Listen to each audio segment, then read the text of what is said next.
সপ্তাহ ঘুরে আবারও ফিরে এলাম আপনাদের প্রিয় অনুষ্ঠান গ্যালারি নিয়ে। আপনাদের সঙ্গে আছি আমি মমিনুর রিপন এবং আজকে আমাদের সাথে স্টুডিওতে উপস্থিত আছেন সিনিয়র ক্রীড়া সাংবাদিক আরিফুর রহমান বাবু। বাবু, আপনাকে স্বাগত জানাচ্ছি আমাদের স্টুডিওতে। ধন্যবাদ। দর্শক, আমরা কথা বলবো বাংলাদেশ সাউথ আফ্রিকা ম্যাচ নিয়ে। তার আগে আমরা একটু দেখে আসব এই ম্যাচ নিয়ে আমাদের একটি রিপোর্ট আছে যেটি করেছেন আমাদের বিশেষ প্রতিনিধি বর্ষণ কবির। তার রিপোর্টটি দেখে নিয়ে আলোচনায় আসছি। শরীফুলের বল হাতে ছুটে আসা দেখে আনন্দিত হতেই পারে বাংলাদেশের ক্রিকেট ভক্তরা। এদিন হাতে ব্যান্ডেজ ছাড়াই 4 ওভার বল করে নিজের ফিটনেসের প্রমাণ দিয়েছেন ভারতের বিপক্ষে প্রস্তুতি ম্যাচে আঘাত পেয়ে মাঠের বাইরে যাওয়া এ পেসার। তাকে উৎসুক চোখে বারবার পরখ করেছেন চন্দিকা হাথুরু সিং। যদিও এই ম্যাচে জয়ী একাদশকেই খেলানোর পরিকল্পনা তার। আগের ম্যাচে জয়ী দলের একাদশকেই খেলানোর চিন্তা থাকা স্বাভাবিক, কিন্তু নিউ ইয়র্কের এই উইকেটের অবস্থা দেখে ভিন্ন কিছু ভাবতে হতে পারে। ব্যাটিংটা চিন্তার ব্যাপার, কিন্তু সবাই নেটে নিজেদের পুরোটা দিয়ে যাচ্ছে। মাঠের ভেতরে কিন্তু কাজটা তাদেরই করতে হবে। সৌম্য সরকারের ফর্ম একটা বড় চিন্তার ব্যাপার। দক্ষিণ আফ্রিকাকে হারানোর সামর্থ্যের দিক দিয়ে বাংলাদেশ পিছিয়ে, যদিও নাসাউ কাউন্টি উইকেট প্রায় সমতায় রেখেছে দু দলের জয়ের সম্ভাবনা।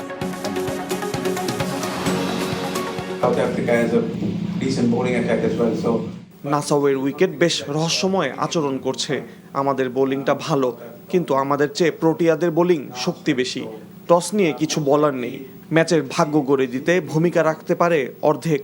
আমাদের দিনে আমরা যে কাউকে হারাতে পারি। দক্ষিণ আফ্রিকা এদিন একবেলা অনুসরণ করেছে। কোনো রকমের নেদারল্যান্ডসকে হারিয়ে জয় পাওয়া দলটির অধিনায়ক জানিয়েছেন বাংলাদেশি সমর্থকরা তাদের স্নায়ুর চাপে ফেলবে।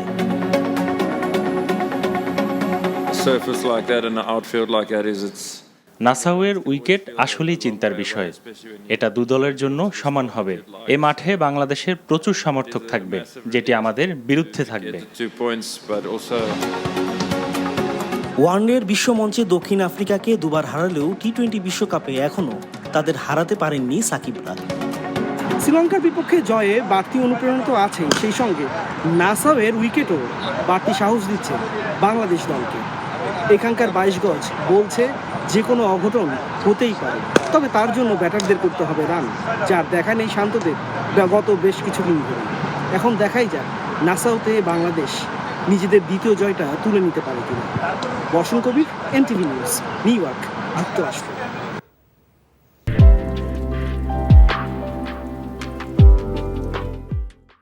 বাবু ভাই, স্টোরিটা দেখলেন, সব কিছুর মূলে আসলে উইকেট নিয়ে আলোচনাটা বেশি হচ্ছে। মানে উইকেটটা কেমন, আপনি দেখলেন সাউথ আফ্রিকা কিন্তু একদম 103 রান চেস করতে গিয়ে কিন্তু একদম বাজে অবস্থায় পড়ে গেছে গতকাল ইন্ডিয়া পাকিস্তান ম্যাচ।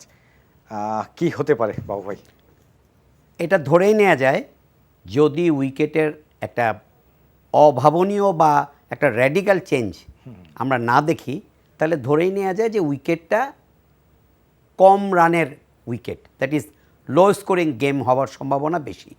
এবং সেই লো স্কোরিং গেমের মূল যারা ভাগ্য নির্ধারক হতে পারেন পেস বোলাররা। কালকের ম্যাচেও দেখা গেছে, দেখেন end of the day Bharat 119 রানকে জয়সূচক পুঁজিতে রূপান্তরিত করেছে। তাদের জাসপ্রীত বুমরা 4 ওভারে 13 রানে 3 উইকেট নিয়েছেন। মানে 4 ওভারে 13 মানে কল্পনাই করা যায় না। 3-4 12, 3-এর একটু বেশি। তো এই অবস্থা, যেটা আপনি সাউথ আফ্রিকার কথা বললেন, সাউথ আফ্রিকা নেদারল্যান্ডসের সঙ্গে জিতেছে এই উইকেটেই, এবং নেদারল্যান্ডস কিন্তু সেখানে মোটেও বেশি রান করতে পারেনি। প্রথম ম্যাচে তারা শ্রীলঙ্কাকে বধ করেছে এই মাঠের এই উইকেটে, এবং 70-এর ঘরে শ্রীলঙ্কা অল আউট হয়েছে, এবং সেই রান চেস করতে কিন্তু দক্ষিণ আফ্রিকার সমস্যা হয়েছে, ইভেন নেদারল্যান্ডসের সঙ্গেও। তো এটা ধরেই নেওয়া যায় যে, আবারও বলছি, উইকেটের যদি অপ্রত্যাশিত এবং অভাবনীয় পরিবর্তন আমরা না দেখি, তাহলে ধরেই নিতে পারি যে উইকেট হবে ফাস্ট বোলারদের পয়মন্ত ভেন্যু বা হান্টিং গ্রাউন্ড। তো এই জায়গাটাতে সাউথ আফ্রিকা ডেফিনেটলি এগিয়ে থাকবে। যদি আমি ভুল না করি, সাউথ আফ্রিকার এনরিক এবং বার্টম্যান 2 ফাস্ট বোলার, অনলি 2জন ফাস্ট বোলার একই দলের যারা এই আসরে 4 উইকেট করে পেয়েছেন। দেখেন কালকে ভারতীয়রা এত ভালো বল করেছে, জাসপ্রীত বুমরা, হার্দিক পান্ডিয়া, আর্শদীপ সিং, মোহাম্মদ সিরাজ, কিন্তু কেউ কিন্তু 4 উইকেট নিতে পারেনি। একইভাবে পাকিস্তানে নাসিম শাহ খুবই ভালো বল করেছেন, মোহাম্মদ আমির ভালো বল করেছেন, কিন্তু কারো নামের পাশে 4 উইকেট যুক্ত হয়নি। অর্থাৎ দুজন প্রোটিয়া ফাস্ট বোলার যারা 4 উইকেট করে পেয়েছেন, ওদিকে স্পিনারদের মধ্যে রশিদ খানের আছে 4 উইকেট। তাহলে তার মানে কি? তার মানে হচ্ছে প্রোটিয়া ফাস্ট বোলাররা চোখ রাঙাচ্ছে। তাদেরকে কিভাবে বাংলাদেশ মোকাবেলা করে, নাসাওয়ের এই বর্ষণ কবিরের রিপোর্টেও আরও ক্লিয়ার হলো যে রহস্যময় উইকেটে, সেটাই দেখার বিষয়। তা আমি বলবো যে অ্যাকচুয়ালি লড়াই হবে ভাগ্য, দ্যাট ইজ টস। দেন যদি আমরা টসে জিতে যাই একরকম, হারলে আরেক রকম, আর মাঠে খেলা শুরুর পর মূল লড়াইটা হবে south African fast bowlers versus বাংলাদেশের ব্যাটার। তাহলে বলবেন যে কেন বাংলাদেশের বোলাররা কেন নয়? বাংলাদেশের বোলিং সামর্থ্যও কিন্তু কম নয়। যদি আমরা টসে জিততে পারি, রিপন আমার বিশ্বাস নাজমুল হোসেন শান্ত অবশ্যই ফিল্ডিং বেছে নেবেন। আমাদের শরীফুল যদিও বল করলেন এবং বর্ষণের রিপোর্টে আছে তাকে নিয়ে ঝুঁকি নেওয়ার সম্ভাবনা কম, আমরা ধরেই নিতে পারি তাসকিন, তানজিম, সাকিব এবং মুস্তাফিজ এই ত্রয় থাকবেন, ওদিকে সাকিব, রিশাদ। কাজে আমরা একজন পেসার কম নিয়ে খেলি, যেহেতু আমাদের কোনো পেস বোলিং অলরাউন্ডার অপশনটা আমাদের দলে নেই। এখানে হয়তো সাইফুদ্দিন থাকলে তাকে শিওর ট্রাই করানো যেত। কাজে এই দিক থেকে চিন্তা করলে বাংলাদেশে একজন পেসার কম, কিন্তু যারা আছেন, শরীফুল থাকলে দুর্দান্ত হয়ে যেত এই ম্যাচটায়। তারাও কিন্তু একদম যে অকার্যকর তা না, তারা প্রমাণ দিয়েছেন শ্রীলঙ্কাকে 124 রানে বেঁধে ফেলে। কাজেই আমার মনে হয় যদি আমাদের পেস বোলাররা প্রথমে বল করার সুযোগ পান এবং সাউথ আফ্রিকাকে কালকে যে রান করে ভারত জিতে গেছে, দ্যাট ইজ 119, সাউথ আফ্রিকাকে যদি 130-এর আশপাশে বেঁধে রাখা যায়, আমি বিশ্বাস করি বাংলাদেশের ব্যাটিংটা ভালো হচ্ছে না, টপ অর্ডারটা কাজ ভঙ্গুর হয়ে গেছে, ফ্রেজাইল, নামতে না নামতেই ভেঙে যাচ্ছে।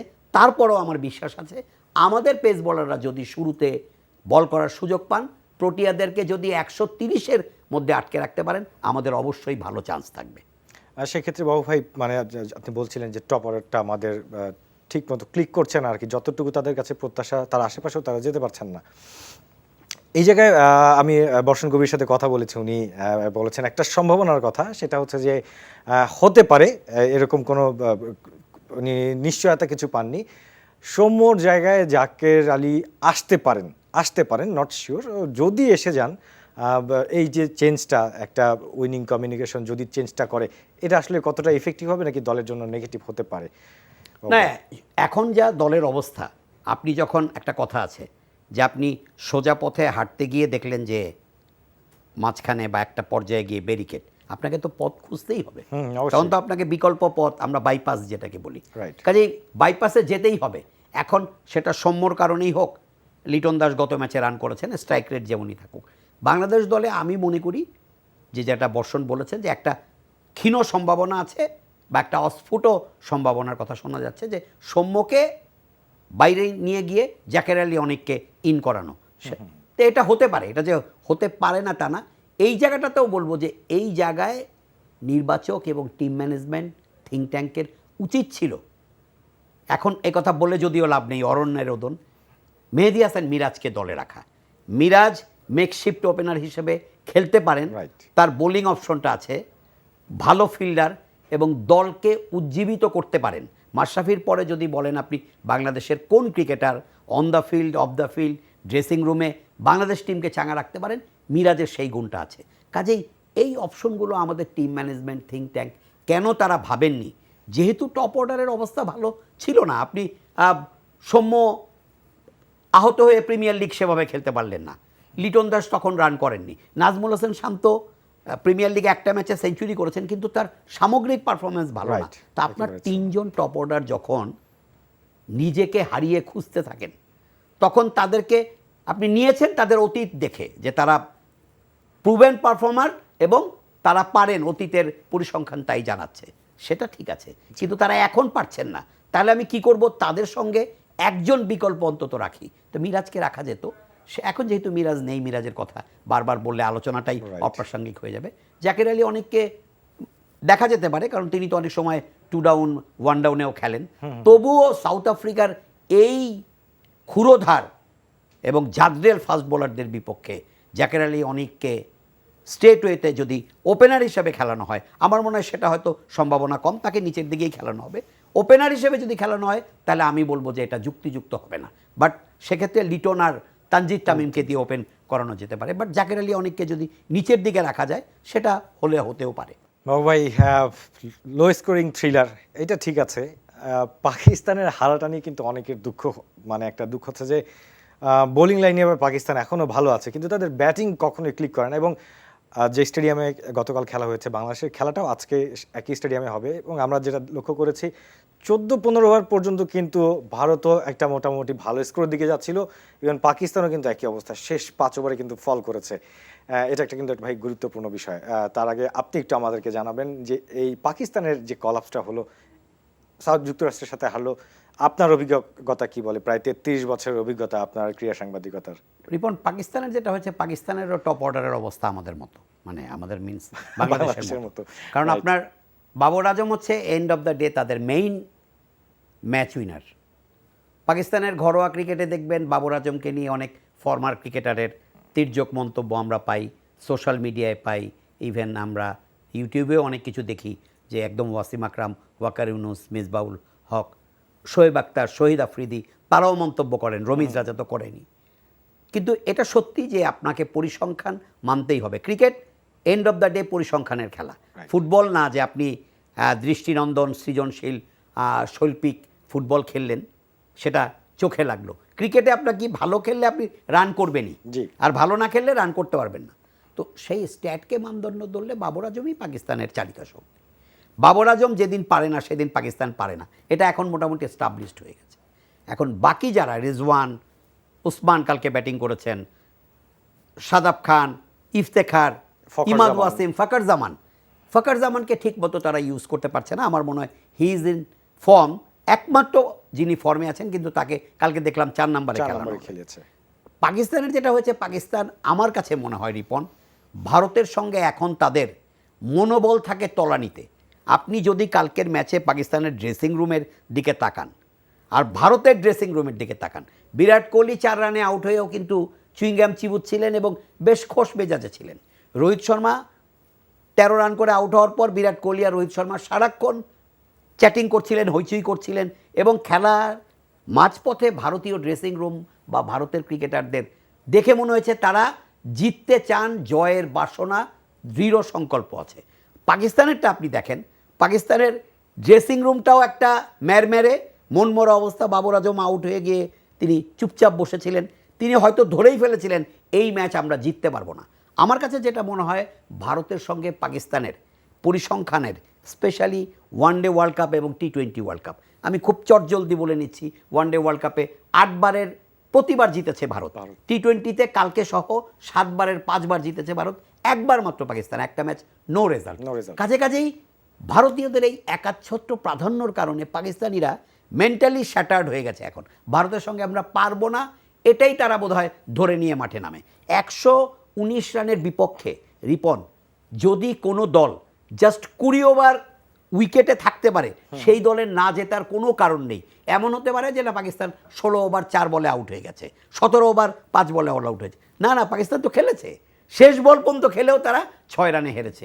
এটা তাদের lack of approach, lack of planning, lack of applications, এবং সর্বোপরি মেন্টালিটিটা এত দুর্বল হয়ে গেছে পাকিস্তানের যে ভারতের সঙ্গে তারা পারবো না, মনের দিক থেকে তারা অসহায় আত্মসমর্পণ করে থাকে।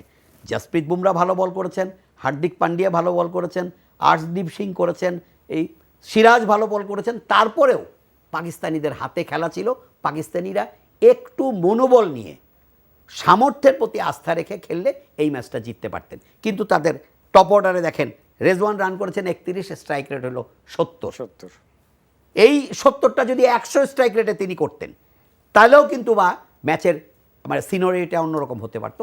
আমার কাছে যেটা মনে হয়, ভারতের কাছে বিশ্ব আসরে বা বৈশ্বিক ক্রিকেটে হাঁটতে হাঁটতে হাঁটতে পাকিস্তানের মনোবল একদমই ভেঙে গেছে, ভারতের মনোবল হয়ে গেছে আকাশ ছোঁয়া। তারা মনে করে পাকিস্তানকে হারানো সম্ভব, তাই 119 রানে অল আউট হয়েও তারা কালকে আশা ছাড়েনি। আর পাকিস্তানিরা 120 করতে গিয়েও বারবার ভেবেছে জিততে পারবো তো, জেতা সম্ভব কিনা। কাজেই পাকিস্তানের অ্যাপ্রোচটাও হয়ে গেছে হজবরল।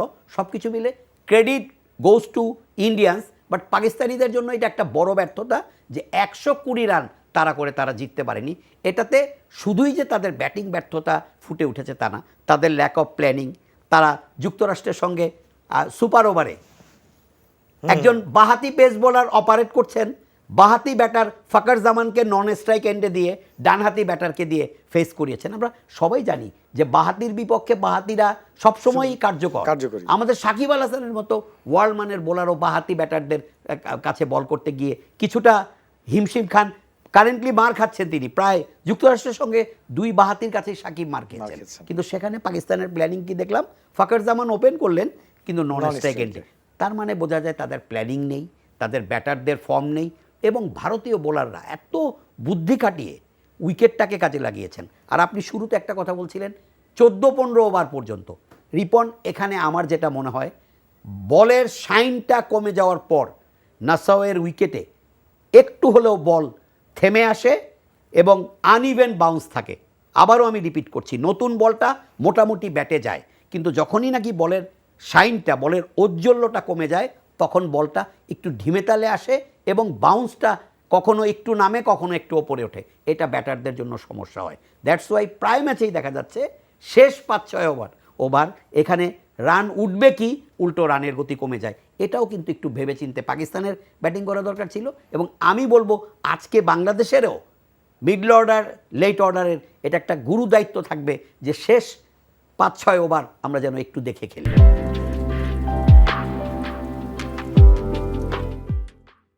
বাবু ভাই, কথা বলছিলাম ভারত পাকিস্তান ম্যাচ নিয়ে, এবং ওই জায়গা থেকে যদি একটা শিক্ষণীয় বিষয় যেটা আপনি বলছিলেন আর কি, যে 14-15 ওভার পর্যন্ত একরকম চ্যালেঞ্জ এবং তার পরেরটা একরকম চ্যালেঞ্জ। তো এই দুই জায়গায় বাংলাদেশের অবস্থাটা কি হতে পারে সেটা যদি একটু বলেন বাবু ভাই। এটা অবশ্যই নিশ্চিতভাবেই, যেখানে আমাদের হেড কোচ আছেন হাতুরা সিংয়ে আছেন, তাকে যিনি অ্যাসিস্ট করেন নিক পোথাস আছেন, সাকিব নিজে আছেন, মাহমুদুল্লাহ রিয়াদ আছেন এক্সপেরিয়েন্স মোস্ট, তার সঙ্গে ক্যাপ্টেন শান্ত থাকবেন, লিটন দাস আছেন, সৌম্য আছেন। তারা তো বিভিন্ন পরিবেশের সঙ্গে নিজেদের পরিচিত করে ফেলেছেন। তাদের কাছে তো আর এই ধরনের কন্ডিশন, এই ধরনের উইকেট একদমই যে নতুন তাও বলা যাবে না। কাজেই আমার মনে হয় যে এটা বাংলাদেশ টিম ম্যানেজমেন্ট এবং থিঙ্ক ট্যাঙ্কের মাথায় আছে যে বলের ঔজ্জ্বল্যটা কমে যাওয়ার পর উইকেটের কারণে এবং বল পুরনো হয়ে যাওয়ার পর থেকে একটু বলটা থেমে আসে এবং আনইভেন বাউন্স হতে থাকে। সেটা কালকে ভারতের ইনিংসেও হয়েছে, পাকিস্তানের ক্ষেত্রে পুরোপুরি হয়েছে। পাকিস্তান তো শেষের দিকে ব্যাটে বলে করতেই তাদের সমস্যা হচ্ছিল। আর ওই সময়টায় জসপ্রীত বুমরা এবং হার্দিক পান্ডিয়া তারা পেস কমিয়ে কয়েকটা স্লো বাউন্সার দিয়েছে, আপনি দেখেছেন, যেটা পাকিস্তানি ব্যাটাররা ঠিক পুল খেলবেন কিনা, সামনে আসবেন না পেছনে আসবেন, ফুললি কনফিউজ, একদমই কনফিউজ ছিলেন, এবং তারা ব্যাটে বলেও করতে পারেননি, যে কারণে ওই সময় কিছু ডট বলও হয়েছে। এই জায়গাটাতে বাংলাদেশের অবশ্যই খেয়াল রাখতে হবে যে আমাদের বোলাররা নিশ্চিতভাবে এটা খেয়াল করেছেন, ওই সময়ে বাড়তি পেসে বল করতে গেলে কিন্তু মার খাওয়ার সম্ভাবনা থাকবে। তো ওই জায়গাটাতে আমি মনে করি কালকের ম্যাচটা খুব ভালো লেসন হতে পারে আমাদের বোলারদের জন্য, ব্যাটারদের জন্য। ব্যাটারদের জন্য খুব ভালো লেসনের কিছু নাই, কারণ ওই কালকের গিভেন্ডেতে আসলে কেউ, দুই দলের কোনো ব্যাটারই সে অর্থে ভালো ব্যাট করেননি। আপনি ঋষভ পান্টের ইনিংসটা ছাড়া দুই দলের একজন ব্যাটারও ইমপ্রেসিভ ব্যাটিং যেটাকে বলে সেটা করতে পারেননি। বাট বোলাররা দুই দলই ভালো করেছেন। ভারতীয়রা বেটার ছিলেন, তারা আরও বেশি ডিসিপ্লিন ছিলেন, তাদের বলে লাইন লেন্থ ঠিক ছিল, তারা ওয়াইড ডেলিভারি কম দিয়েছেন। এই দিক থেকে বাংলাদেশের বোলারদেরও নেয়ার আছে যে স্লোনেস অফ দ্য উইকেট এবং একটু আনইভেন বাউন্স আছে। আমরা এমন বল করব না যেটা মার খায় বা প্রতিপক্ষের ব্যাটাররা সহজে ধরে ফেলতে পারেন। কাজেই আমার কাছে মনে হয় ভারত পাকিস্তানের গতকালকের ম্যাচটা নাসাওয়ের আজকের ম্যাচের ওপরে প্রভাব ফেলতে পারে। দু দলই নিশ্চিতভাবেই সেখান থেকে কিছু শিক্ষা নিতে চাইবে। তবে সাউথ আফ্রিকানদের জন্য এই ব্যাপারটা একটু কম, কারণ তারা আগের দুটো ম্যাচেও কিন্তু এই একই উইকেটে খেলেছে। সেক্ষেত্রে বাংলাদেশের জন্য অবশ্যই একটা চ্যালেঞ্জ। এখন সেই চ্যালেঞ্জটা আমরা কিভাবে মোকাবেলা করি সেটাই দেখার। বাবু ভাই, আমরা প্রায় শেষের পথে চলে এসেছি। এখন প্রথম ম্যাচে শ্রীলঙ্কাকে হারানোর পর সাউথ আফ্রিকার আজকের ম্যাচটা নিশ্চয়ই ক্রুশাল, কোনো সন্দেহ নাই। আপনি সুপার 8-এ যাওয়ার পথটা বাংলাদেশের কেমন দেখছেন? আমি দেখছি যেমন আজকে যদি আমরা জিতে যাই তাহলে তো অনেক মানে অনেকটা কি মানে প্রায় 70% বলা যাবে আমরা যে চলে প্রায় গেছি। বলা যাবে যে আমরা চলে গেছি। জি। আর আজকে যদি আমরা লড়াই করে হারি বা ক্লোজ ম্যাচ হয়, যে এমন হতে পারে যে আমরা হয়তো জাস্ট জয়ের খুব কাছে গিয়ে পারিনি বা সমানতালে লড়াই করেছি, তাহলেও কিন্তু একটা মোরাল বুস্ট হবে যে আমরা সাউথ আফ্রিকার সঙ্গে সমানতালে লড়াই করেছি। তখন নেদারল্যান্ডস এবং নেপালের সাথে দল উজ্জীবিত থাকবে, অনুপ্রাণিত থাকবে এবং আত্মবিশ্বাস নিয়ে জয়ের জন্যই মাঠে নামতে পারবে। আজকে যদি আমরা খুব বাজেভাবে হেরে যাই, যেটাকে আমরা বলি একটা লেজে গোবরে অবস্থা হয়ে যায়, ছন্ন ছাড়া অবস্থা হয়, তাহলে কিন্তু আবার নেদারল্যান্ডসের সঙ্গে কিন্তু ম্যাচটা কিন্তু সহজ হবে না। ডাচরা কিন্তু টাফ অপোনেন্ট। এবং রিপন, আমি যদি সেই 27 বছর আগের আইসিসি ট্রফির কথাও বলি, বাংলাদেশের কিন্তু 97 আইসিসি ট্রফিতে সবচেয়ে কঠিন পথ পাড়ি দিতে হয়েছিল এই ডাচদের সঙ্গে। আচ্ছা। আকরাম খানের ব্যাটে আমরা জিতেছিলাম ওই ম্যাচটা, খুবই ক্রুশিয়াল ম্যাচ ছিল রাদার দ্যান ফাইনাল। কাজে আমি বলবো যে ডাচরাও কিন্তু তখন কঠিন হতে পারে। অর্থাৎ আমি চাচ্ছি এই ম্যাচ জিতে যদি আমরা চলে যাই, চলে গেলাম, তারপরেও এই ম্যাচে এমন একটা পারফরমেন্স করা যে পারফরমেন্সটা আগামী 2 ম্যাচে ভালো খেলার রসদ হবে। বাবু ভাই, আপনাকে অনেক ধন্যবাদ। আপনি থাকলে আসলে আমাদের আলোচনার শেষ হয় না, বিশ্লেষণের শেষ হয় না, তারপর আমাদের শেষ করতে হচ্ছে। রিপন, আপনাকেও ধন্যবাদ। দর্শক, গ্যালারির সময় একেবারেই শেষ পর্যায়ে, একেবারেই শেষ। আমরা আশা করছি আগামী সপ্তাহে নতুন কিছু নিয়ে আপনাদের সামনে হাজির হব। সে পর্যন্ত ভালো থাকুন, সুস্থ থাকুন।